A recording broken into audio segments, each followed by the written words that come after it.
Headlines ఇక డీటెయిల్స్లోకి వెళ్దాం. చూద్దాం. కవిత రాసిన ఆ లేఖ రాసింది నేనే, మా నాన్నకు రాసిన లేఖ.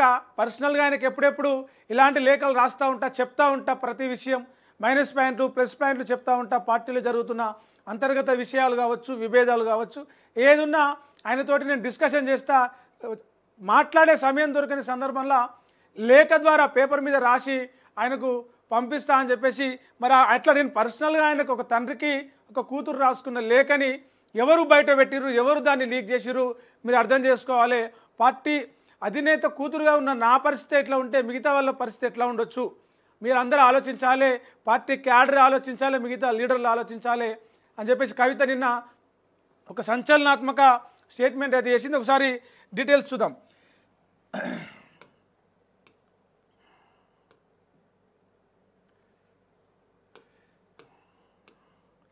బీఆర్ఎస్ చీఫ్ మాజీ సీఎం కేసీఆర్కు తాను లేఖ రాసిన మాట వాస్తవమేనని ఎమ్మెల్సీ కల్వకుంట్ల కవిత స్పష్టం చేశారు.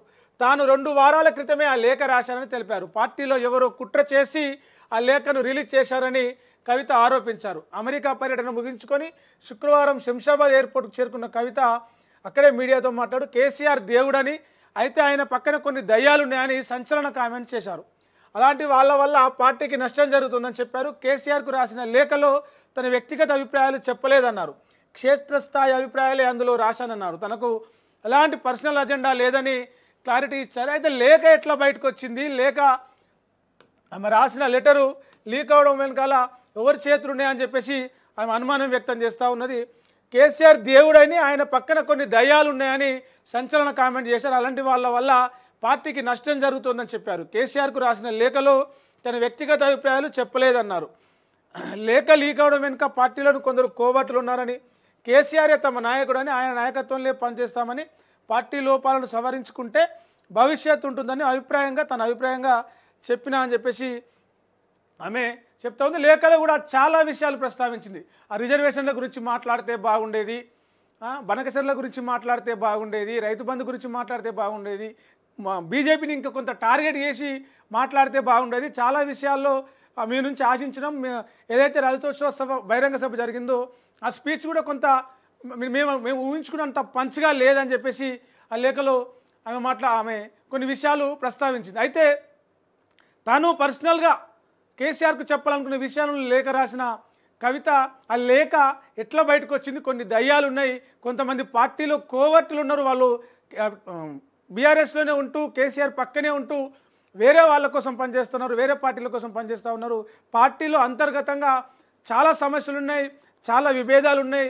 వాటన్నింటిని కూడా పరిష్కరించుకుంటేనే రేపు నాడు బీఆర్ఎస్ పార్టీ ఉంటుంది, లేకపోతే పార్టీ కనుమరుగయ్యే అవకాశం ఉంది అని చెప్పేసి ఆమె ఒక బాధాకరమైన అండ్ సంచలన స్టేట్మెంట్ అయితే చేసింది. మరి ఆ దయ్యాలు ఎవరు?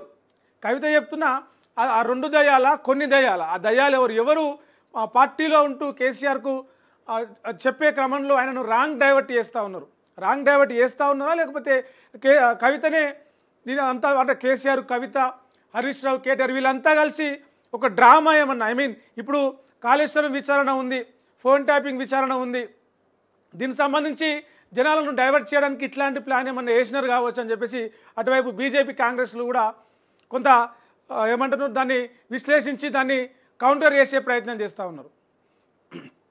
మరి దీనికి సంబంధించి మరి కేసీఆర్ని ఈరోజు కవిత కలవబోతూ ఉన్నది ఫామ్ హౌస్కి వెళ్ళి, ఎర్రవల్లికి వెళ్ళి. మరి ఆయన ఏం మాట్లాడుకుంటారు అక్కడ, ఈ లేఖ ఎట్లా బయటకు వచ్చిందని చెప్పేసి అడుగుతుందా, లేక ఇంకా లేఖలో రాయని విషయాల గురించి ప్రస్తావిస్తుందా, ఎవరు ఆ లేఖను బయటకు తీసుకొచ్చారు, ఎవరు ఆ లేఖను లీక్ చేసారు మీడియాకి, ఆ విషయాలన్నీ మళ్ళీ ఈరోజు కేసీఆర్ను కలిసిన తర్వాత బయట పెట్టే అవకాశం ఉంటుందా? ఇప్పటికే కొంత ప్రచారం జరుగుతుంది. కవిత ఒక 10-15 మంది ఎమ్మెల్యేలను తీసుకొని బీఆర్ఎస్ నుంచి బయటకు వస్తుంది, కాంగ్రెస్ పార్టీలో చేరుతుంది, లేదంటే సొంత పార్టీ పెడుతుంది అని చెప్పేసి. అంటే బీజేపీలో చేరే అవకాశం అయితే కనిపిస్తలేదు. ఎందుకంటే ఆమె రాసిన లేఖల్లోనే చాలా క్లియర్గా ఉంది, బీజేపీని ఇంకా కొంచెం టార్గెట్ చేసేది ఉండే, మీరు టార్గెట్ చేయకపోవడం వల్ల భవిష్యత్తులో బీఆర్ఎస్ బీజేపీ పొత్తు పెట్టుకుంటే ఏమో అనే ప్రచారం జరుగుతుందని చెప్పేసి ఆమె క్లియర్గా చెప్పింది. కాబట్టి బీజేపీలోకి వెళ్ళే అవకాశం లేకపోవచ్చు, కానీ కాంగ్రెస్లోకి వెళ్తుంది అని జరుగుతున్న ప్రచారాన్ని మాత్రం ఆమె ఖండించలేదు.